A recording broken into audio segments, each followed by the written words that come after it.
Hello everyone, स्वागत है आप सभी का आपके अपने यूट्यूब चैनल में। आज की इस वीडियो में हम कक्षा 7 के पाठ 1 पूर्णांक का जो चैप्टर है हम स्टार्ट करने वाले हैं। पूर्णांक के परिचय के बारे में इस वीडियो में हम जानने वाले हैं। ठीक है, तो इस वीडियो को शुरू से लेकर के अंत तक देखिए ताकि आपसे जो भी क्वेश्चन बने आसानी तरीके से बन जाए। तो इसमें सारे नियम के बारे में हम बात करेंगे, सारे कंसेप्ट के बारे में बात करेंगे जो कि आपके पाठ 1 में यूज होंगे। ठीक है, तो सबसे पहले देख लेते हैं संख्या रेखा किसे कहते हैं। संख्या रेखा जब आप समझ लेंगे उसी बेस पे हम समझा देंगे कि आपके पूर्णांक क्या होते हैं। ठीक है, सबसे पहले संख्या रेखा को देखिए। संख्या रेखा क्या होती है? एक रेखा ऐसे खींची हुई होती है, इसमें नंबर्स होते हैं। संख्या रेखा के बीच में जो नंबर होता है 0 होता है। ठीक है, और इसके दाहिने साइड की बात करें, इसके दाहिने साइड, इस साइड की बात करें तो दाएं साइड की तरफ हमारी धनात्मक संख्याएं होती है। धनात्मक संख्याएं कौन कौन होती है? जिनकी आगे प्लस साइन होता है, जैसे कि 1, 2, 3, 4, 5, 6, 7, 8, ऐसी बहुत सारी संख्याएं हो सकती हैं। जितना बड़ा नंबर लाइन होगा उतनी बड़ी संख्याएं होंगी। ठीक है, ये तो हो गई दाएं साइड की बात। जब हम बाएं साइड की बात करते हैं तो इधर ऋणात्मक संख्याएं होती है, जैसे कि -1, -2, -3, -4, -5, -6। इस तरीके से इधर ऋणात्मक संख्याएं होती हैं और इधर जो है हमारी धनात्मक संख्याएं होती हैं। देखिए, बात करते हैं पूर्णांक के बारे में, तो इन सभी संख्याओं को, जो हमारी ऋणात्मक और धनात्मक और जीरो संख्याएं होती हैं, इन सभी संख्याओं के मिश्रण, सभी संख्याओं को ही हम पूर्णांक कहते हैं। ठीक है, अब पूर्णांक को क्लासिफाई किया गया है, यानी कि पूर्णांकों को बांटा भी गया है। तो पूर्णांक को वर्गीकृत किया गया है कि जो धनात्मक नंबर हैं इनको हम धनात्मक पूर्णांक कहते हैं। क्या कहते हैं? धनात्मक पूर्णांक। जो धनात्मक नंबर है उनको हम क्या कहते हैं? धनात्मक पूर्णांक। नंबर लाइन पे जो भी हमारे धनात्मक नंबर होंगे उनको हम धनात्मक पूर्णांक कहेंगे। जो ऋणात्मक नंबर होंगे उसको हम ऋणात्मक पूर्णांक कहेंगे। क्या कहेंगे? ऋणात्मक पूर्णांक। अब बात आती है जीरो क्या है हमारा। जीरो की बात आती है तो जीरो क्या है हमारा? जीरो केवल पूर्णांक होता है। ठीक है, जीरो को हम केवल पूर्णांक कहते हैं। न तो हम इसे धनात्मक कह सकते हैं और न ही ऋणात्मक कह सकते हैं। जीरो क्या है? बस एक पूर्णांक है। ठीक है, तो यही होता है हमारा पूर्णांक। पूर्णांक जो होता है सारे नंबर्स होते हैं जो पॉजिटिव भी होते हैं और निगेटिव भी होते हैं। ठीक है, और उसमें जीरो भी सम्मिलित होता है। ठीक है, अगला टॉपिक हमारा है जोड़ घटाव के नियम। देखिए, जोड़ घटाव के कुछ नियम होते हैं, जैसे कि कभी भी धनात्मक संख्या को किसी ऋणात्मक संख्या से जब जोड़ेंगे तो हमें क्या मिलेगा? ऋणात्मक ही मिलेगा। घटाएंगे। अगर कोई धनात्मक संख्या हो, कोई ऋणात्मक हो, तो उसे हम घटाएंगे। अगर कोई ऋणात्मक हो फिर धनात्मक हो तो उसे हम घटाएंगे। ठीक है, उसे भी हम घटाएंगे। अगर दोनों धनात्मक संख्याएं हों, दोनों संख्याएं धनात्मक हों, तब हम दोनों को जोड़ देंगे। और दोनों ऋणात्मक हो तभी भी हम दोनों को क्या करेंगे? जोड़ देंगे। ठीक है, तभी भी हम दोनों को क्या करेंगे? जोड़ देंगे। जैसे कि एग्जाम्पल के तौर पे समझते हैं, पहले के एग्जाम्पल को देखते हैं। जो हमारा धनात्मक संख्या और ऋणात्मक संख्या, अगर मान लीजिए कोई धनात्मक संख्या 6 है, धनात्मक संख्याओं के आगे प्लस नहीं लिखा जाता है, लेकिन समझाने के लिए हम लिख रहे हैं। ठीक है, जिन संख्याओं के आगे कोई भी साइन नहीं रहता है उसे हम धनात्मक संख्या कहते हैं। जिसके आगे माइनस का साइन रहता है उसे ऋणात्मक संख्या। तो +6 में अगर हम -4 को इस तरीके से सॉल्व करें तो एक संख्या धनात्मक है, एक संख्या ऋणात्मक है, तो इसका जो उत्तर मिलेगा इन दोनों को घटा करके मिलेगा। ठीक है, इन दोनों को घटा करके मिलेगा, तो इन दोनों को घटाना पड़ेगा। तो 6 में से 4 जाएगा तो क्या बचेगा? 2 बचेगा। अब बात आती है कि 2 के आगे कौन सा साइन लगेगा, तो माइनस का लगेगा कि प्लस का लगेगा, आगे कौन सा साइन लगेगा, ये डिपेंड करता है कि इन दोनों नंबर में बड़ा कौन है। इन दोनों नंबर में बड़ा 6 है तो 6 के आगे जो साइन है वही साइन यहाँ भी लगेगा। तो 6 के आगे प्लस है तो यहाँ भी प्लस लगेगा। चूंकि प्लस लिखना नहीं चाहिए लेकिन मैं लिख रहा हूँ समझाने के लिए। ठीक है, दूसरा देखते हैं। दूसरा जो नियम है, प्लस एक संख्या अगर माइनस हो दूसरी संख्या अगर प्लस हो तो उसे भी हम घटाते हैं। अगर कोई संख्या मान लीजिए कि -6 है और फिर से एक संख्या प्लस में 4 है, दूसरी संख्या प्लस हो पहली संख्या माइनस हो, तो पहली संख्या माइनस है उसके बाद से प्लस है, तो इसे हम क्या करेंगे? घटाएंगे। इसे भी हम क्या करेंगे? घटाएंगे। तो घटाएंगे तो 6 में से 4 जाएगा, कितना बचेगा? 2 बचेगा।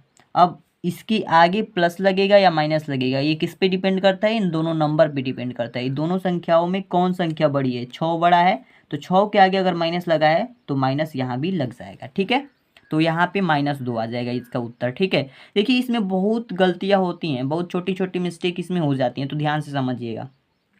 अगर बात करें कि दोनों धन हो, यानी कि दोनों धनात्मक संख्या हो, जैसे कि +6 और प्लस में 4, दोनों अगर धनात्मक हो तो दोनों को हम जोड़ देंगे, 6 4 10 हो जाएगा। दोनों को हम क्या करेंगे, जोड़ देंगे, तो 6 4 10 हो जाएगा। अगर दोनों ऋणात्मक हो तब, जैसे कि अगर -6 है और फिर -6 है, ये भी ऋणात्मक है और ये भी ऋणात्मक है, ठीक है, ये भी माइनस में है, ये भी माइनस में है, तो इसे हम क्या करेंगे, जोड़ देंगे, तो 6 6 क्या हो जाएगा, 12 हो जाएगा, ठीक है। अब देखिए इसका जो साइन है, इसका जो साइन 12 के आगे कौन सा साइन लगेगा, 12 के आगे प्लस लगेगा या माइनस, ये किस पे डिपेंड करेगा, इन दोनों संख्याओं पे डिपेंड करेगा, जो कि मतलब इसमें जो बड़ी संख्या होगी उसी का साइन यहाँ पे लगेगा। तो देखिए दोनों संख्याओं में माइनस ही है, ठीक है, तो इसमें कौन बड़ा है या कौन छोटा है, इसमें तो कोई कुछ देखना ही नहीं है, तो दोनों में माइनस ही है, तो जाहिर सी बात है कि इसमें भी माइनस ही लगेगा, ठीक है। तो इस तरीके से आपको करना है, तो अच्छे तरीके से आप समझ लीजिएगा इसको। अगर नहीं समझ में आ रहा है तो थोड़ा सा स्किप करके बैक जाइए और इसको अच्छे से समझिए, ठीक है। अब बात करते हैं गुणा के कुछ नियम होते हैं, उनको देख लेते हैं। तो देखिए इसका जो नियम है, इसके जो नियम है वो क्या है, अगर किसी हम धनात्मक संख्या का गुणा किसी ऋणात्मक संख्या के साथ करेंगे, अगर किसी धनात्मक संख्या का गुणा किसी ऋणात्मक संख्या के साथ करेंगे तो उसके आगे जो चिन्ह लगेगा वो माइनस का होगा, ठीक है। तो उस संख्या के आगे जो चिन्ह लगेगा वो माइनस का होगा। जैसे कि समझिए, अगर मान लीजिए प्लस में 6 है और फिर से किसी संख्या पर धनात्मक संख्या 6 है और ऋणात्मक संख्या के साथ इसको गुणा करते हैं, तो ऋणात्मक संख्या 2 ले लेते हैं, -2 ले लेते हैं, इसके साथ जब गुणा करते हैं तो इसके आगे जो आने वाला चिन्ह होगा वो माइनस में होगा, तो 6 दूना का 12 हो जाएगा और इसके आगे आने वाला जो चिन्ह होगा ये माइनस का होगा, ठीक है, ये माइनस का होगा। तो इस तरीके से इसको, जैसे कि एक और ले लेते हैं, 7 एक धनात्मक संख्या है और 3 -3 एक ऋणात्मक संख्या ले लेंगे, ठीक है। अब इसको गुणा कराएंगे तो 7 3 का 21 हो जाएगा और ये माइनस जो है, यानी कि ये कोई धनात्मक के साथ अगर किसी ऋणात्मक का गुणा करते हैं तो ये माइनस होगा, तो इसके आगे जो चिन्ह होगा माइनस का लग जाएगा, ठीक है। तो ये बात हमेशा याद रखिएगा। देखिए दूसरा हमारा नियम क्या होगा, अगर माइनस को हम किसी धनात्मक संख्या के साथ करेंगे तभी भी हमारा माइनस ही होगा, यानी कि अगर हम -3 का गुणा अगर हम किसी धनात्मक 6 संख्या के साथ कर दें तो 6 3 18 हो जाएगा और इसके आगे भी माइनस का चिन्ह लगेगा, ठीक है। पहली संख्या हमारी ऋणात्मक और दूसरी संख्या धनात्मक होगी, तभी भी इन दोनों का गुणा कराने पर आगे वाला जो चिन्ह होगा ये माइनस का ही लगेगा, ठीक है, जैसे कि हमने यहाँ पे नियम में बताया। अब देखिए अगर दोनों संख्याएं धनात्मक हो और इनको गुणा किया जाए, दोनों संख्याएं धनात्मक हो और इन्हें गुणा किया जाए तो हमें कौन सी संख्या, कौन चिन्ह प्राप्त होगा, धनात्मक चिन्ह ही प्राप्त होगा। जैसे कि 3 भी धनात्मक है और 6 भी धनात्मक है, दोनों संख्याएं अगर धनात्मक लेते हैं तो 6 3 का 18 हो जाएगा और आगे भी हमारा धनात्मक होगा, किसी प्रकार की ऋणात्मक संख्याएं नहीं आएंगी, ठीक है, ऋणात्मक चिन्ह नहीं आएगा। इसी तरीके से अगर माइनस माइनस हो, दोनों में माइनस माइनस हो तभी भी हमारा क्या होगा, प्लस होगा, दोनों में माइनस माइनस हो और इनका गुणा कराएं तभी भी हमारा प्लस होगा। जैसे कि -3 और -6 का गुणा कराएं तभी भी हमारा 3 3 6 के 18 हो जाएगा और माइनस माइनस दोनों आपस में प्लस बन जाएंगे, ठीक है, माइनस माइनस दोनों आपस में क्या हो जाएगा, प्लस बन जाएगा।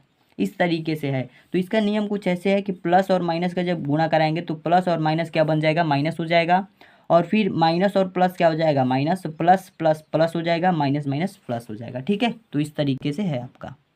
अब हम बात करते हैं क्रम विनिमय नियम के बारे में, या हम ये कह सकते हैं कि पूर्णांकों के कुछ गुण होते हैं, उन गुणों को हमें पढ़ना है। तो पहला गुण है हमारा क्रम विनिमय नियम का, ठीक है। तो क्रम विनिमय नियम क्या होता है, ध्यान से समझिए। अगर कोई संख्या ए और बी हो, कोई संख्या ए और बी हो, कोई संख्याएं ए और बी हो, तो इनको हम जोड़ने पर, इनको जब जोड़ेंगे तो इनका जो योग होगा वो बी प्लस ए के बराबर भी हो सकता है, यानी कि चाहे हम ए प्लस बी लिखें या बी प्लस ए लिखें, बात दोनों बराबर होती है। यही हमारा कहता है क्रम विनिमय नियम। क्रम विनिमय नियम ये कहता है चाहे आप सोनू को मोनू के साथ जोड़ो या मोनू को सोनू के साथ जोड़ो, बराबर ही आएगा, ठीक है। जैसे कि अगर मान लीजिए यहाँ ए की जगह पे हम कोई संख्या, ए की जगह पे एज्यूम कर लेते हैं, थोड़ा सा समझने के लिए हम कर रहे हैं, ए की जगह पे हम कोई संख्या 4 लेते हैं और बी की जगह पे कोई संख्या 5 लेते हैं, ठीक है।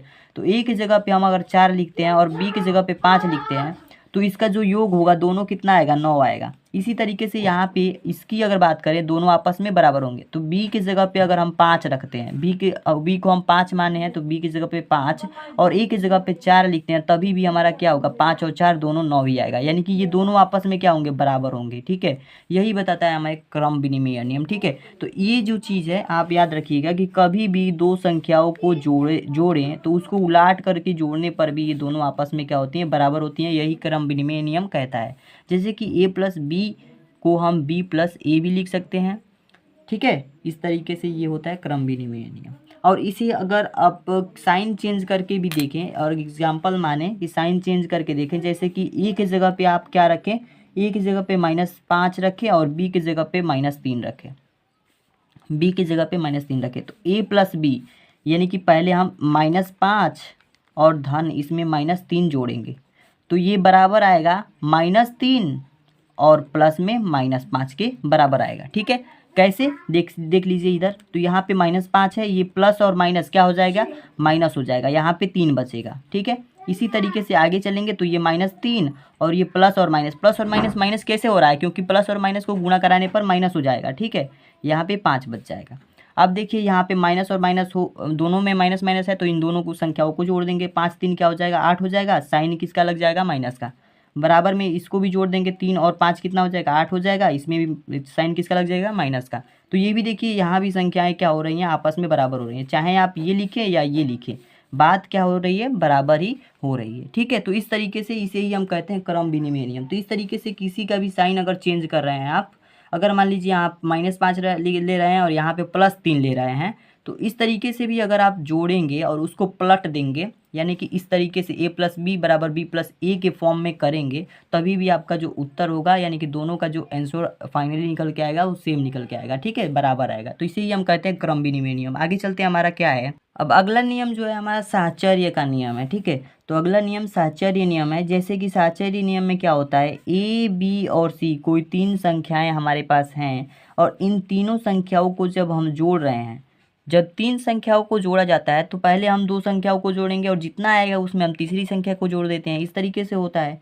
तो जैसे कि हम पहले हम b और c को जोड़ रहे हैं, उसके बाद से b और c जितना आ रहा है उसमें हम a जोड़ दे रहे हैं। ठीक है, ये हमारी 3 संख्याएं हैं, तो ये जो संख्याएं होंगी ना किसके बराबर होंगी, a b c, इस तीनों संख्याओं को लिख लेंगे और इसमें प्लस प्लस लगा देंगे, इन तीनों संख्याओं को जोड़ेंगे। और अगर आप a और b को पहले जोड़ेंगे और a और b में जितना आएगा जोड़ने पर उसमें अगर c जोड़ेंगे, तो ये दोनों जो केस हैं आपस में क्या होंगी, बराबर होंगी। जैसे कि आप a को बाहर रखिए, b प्लस c को पहले जोड़िए, उसके बाद से उसमें a जोड़िए, या फिर आप a b को पहले जोड़िए और उसके बाद से उसमें c जोड़िए, यानी कि ये जो चीज़ होगी आपस में क्या होगी, बराबर होगी। जैसे कि हम एक नंबर लेकर के चेक कर लेते हैं, जैसे कि a के जगह पे हम मान लेते हैं, ज्यूम कर लेते हैं कि 4 है, b के जगह पे 2 है और c के जगह पे 3 मान लेते हैं। ठीक है, इस तरीके से कोई नंबर्स ले लेते हैं, तो a के जगह पे हम 4 रखते हैं, 4 धन, b के जगह पे 2 रखेंगे, फिर धन, c की जगह पे 3 रखेंगे, और बराबर में फिर यहाँ पे a की जगह पे क्या रखेंगे, 4 रखेंगे, प्लस b की जगह पे 2 रखेंगे, फिर प्लस c की जगह पे क्या रखेंगे, हम 3 रखेंगे। यहाँ पे देखिए 4 अभी यहीं रहेगा, प्लस में पहले ब्रैकेट का काम करेंगे, 3 और 2 क्या हो जाएगा, 5 हो जाएगा। बराबर में फिर इसमें ब्रैकेट का काम पहले करेंगे, 4 और 2 क्या हो जाएगा, 6 हो जाएगा, और प्लस में 3 हो जाएगा। यहाँ तक तो देख रहे हैं आप नंबर अलग अलग है, लेकिन आपका फाइनल आंसर जो है सेम आने वाला है। तो 4 और 5 कितना हो जाएगा, 9 हो जाएगा, और बराबर ये 6 और 3 कितना हो जाएगा, 9 हो जाएगा। तो आशा करता हूँ आपको समझ में आ गया होगा कि हमने जो कहा कि a प्लस बी प्लस सी, ये कोई अगर संख्याएं हैं तो b प्लस सी को पहले जोड़ करके a को जोड़ें, या a प्लस बी को पहले जोड़ करके c को जोड़ें, बात बराबर ही आएगा। अंत में जो फाइनली आपका आंसर आएगा वो सेम ही आएगा, यही कहता है हमारा साहचर्य नियम। ठीक है, साहचर्य नियम का नाम यही होता है कि कभी भी इस तरीके का अगर हो तो इस तरीके से आपके ये दोनों क्या होंगे, आपस में बराबर होंगे। तो इस तरीके को आप याद रखिएगा, तैयार रखिएगा। ठीक है, इसे आप ध्यान में रखिएगा, कंसेप्ट क्लियर हो जाएगा आपका, बिल्कुल भी किसी भी तरीके की कोई प्रॉब्लम नहीं होगी। और जैसा कि हम बताएं कि जो क्रम विनिमय नियम जो हमने इससे पहले पढ़ा, उस क्रम विनिमय नियम को हम किसी घटाना में हम फॉलो नहीं कर सकते हैं, बस हम उसे धनात्मक जोड़ में, यानी कि जोड़ने में ही हम उसे धन करने में, योग करने में उसे हम प्रयोग कर सकते हैं। ठीक है, क्रम विनिमय नियम किस में काम करता है, बस धन करने में, यानी योग करने में। और क्रम विनिमय नियम मल्टीप्लिकेशन में भी हो सकता है। जैसे जैसे कि क्रम विनिमय नियम की बात कर रहे हैं अभी, ठीक है, क्रम विनिमय नियम। देखिए ये जो चीज़ है अभी हमें पहले बता देना चाहिए, लेकिन यहाँ पे बता दे रहे हैं। क्रम विनिमय नियम जो होता है, ये दो संख्याएं अगर गुणा करते हैं, 4 और 2, दो संख्याएं हैं, इसे गुणा करते हैं तो ये 2 गुणे 4 भी हम लिख सकते हैं, क्योंकि इसका भी आंसर सेम ही होगा, इसका भी आंसर सेम ही होगा। तो यानी कि गुणा में भी क्रम विनिमय नियम फॉलो करता है, क्रम विनिमय नियम काम करता है, लेकिन घटाना में क्रम विनिमय नियम नहीं लगता है, ठीक है। तो ये आप याद रखिए, घटाना में क्रम विनिमय नियम नहीं लगता है। इसी तरीके से सहचर्य नियम भी है। अगर आप क्रम विनिमय नियम समझ गए होंगे तो सहचर्य नियम भी आपको आसानी से समझ में आ गया होगा, ठीक है। चलिए देखते हैं अगला नियम हमारा क्या है। अगला नियम हमारा है वितरण नियम, ठीक है। अगला नियम हमारा वितरण नियम। अगर कोई 3 संख्याएं हैं ए, बी और सी, तो अगर हम बी और सी को जोड़ते हैं और ए और बी में हम गुणा करा देते हैं, बी और सी को पहले जोड़ते हैं, उसके बाद सी में हम ए का गुणा करा देते हैं, बी और सी को जोड़ते हैं और इसमें क्या करते हैं, ए का गुणा करा देते हैं। ध्यान से समझिएगा, बी और सी को जोड़ते हैं और ए का गुणा करा देते हैं, तो ये जो बराबर होता है, ये बराबर होगा ए गुणे बी, यानी कि ए का गुणा बी में, फिर से ये प्लस हो जाएगा बीच में, और फिर ए का गुणा सी में, तो ए गुणे सी इसके बराबर होता है। इसे आप याद रखिएगा, इसे आप तैयार रखिएगा। इसे हम कहते हैं वितरण का नियम, ठीक है। इसे क्या कहते हैं, वितरण का नियम। क्या होता है, जब हम किसी ए बी सी 3 संख्याओं को लेते हैं तो बी और सी को जोड़ के बी और सी में ए का गुणा जब करा देते हैं तो ये किसके बराबर होता है, ए का गुणा एक टाइम में बी से होता है, फिर धन का चिन्ह है तो धन का लग जाता है, फिर ए का गुणा एक टाइम में सी से होता है, ठीक है। इस तरीके से ए गुणे सी हो जाता है, और यही होता है हमारा वितरण का नियम। जैसे कि अगर हम ए के जगह पे कोई नंबर लें, बी के जगह पे कोई नंबर लें, सी के जगह पे कोई नंबर लें, तो ये आपस में दोनों को सॉल्व करने पर LHS RHS बराबर आएंगे। जैसे कि यहाँ पे ए की जगह पे 2 ले लेते हैं, बी की जगह पे 3 ले लेते हैं, सी की जगह पे 4 ले लेते हैं, ठीक है। इस तरीके से कोई नंबर लेते हैं तो ए की जगह पे हमने 2 लिया है गुणे में, बी की जगह पे हम क्या लिए हैं 3, और सी की जगह पे 4। अब बराबर करेंगे, फिर ए की जगह पे क्या लिए हैं 2, और गुणे में बी की जगह पे 3, और धन में ए की जगह पे क्या लिए हैं 2, और गुणे सी की जगह पे 4। अब इस तरीके से इसको हल करेंगे तो ये दोनों क्या होंगे, आपस में बराबर ही हैं, ठीक है, बराबर ही हैं। कैसे पता चलेगा, अंत में अगर बराबर बराबर नंबर आ जाएंगे तो पता चल जाएगा। तो देखिए अभी 2 का गुणा हम डायरेक्टली इसमें कराएंगे नहीं, पहले हम ब्रैकेट सॉल्व करेंगे। तो 2 गुणे ब्रैकेट में क्या है 4, 3 और 4 है, तो इनको जोड़ेंगे 7 हो जाएगा। बराबर आगे चलेंगे, इनको हम ब्रैकेट में ही है तो ब्रैकेट में गुणा करा लेंगे, 2 3 का 6 हो जाएगा, प्लस में ये 4 और 2 क्या हो जाएगा, 4 दूनी क्या 8 हो जाएगा, 4 दूना 8 हो जाएगा। अब देखिए 7 दूना क्या क्या हो जाएगा, 14 हो जाएगा, 7 दूना 14, यहाँ पे मल्टीप्लाई है, गुणा कराना है, 14 हो जाएगा।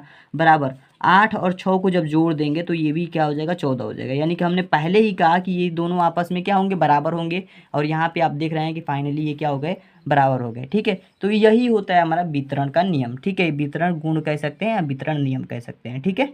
तो आशा करता हूँ आपको पहले चैप्टर का पूरा इंट्रोडक्शन अच्छे से समझ में आया होगा। अगर आपको वीडियो अच्छी लगी हो तो वीडियो को लाइक कीजिए, चैनल पर नए हैं तो चैनल को सब्सक्राइब करके बेल आइकन को प्रेस कर लीजिए, ताकि आने वाली हर एक वीडियो की नोटिफिकेशन आप तक पहुँच सके।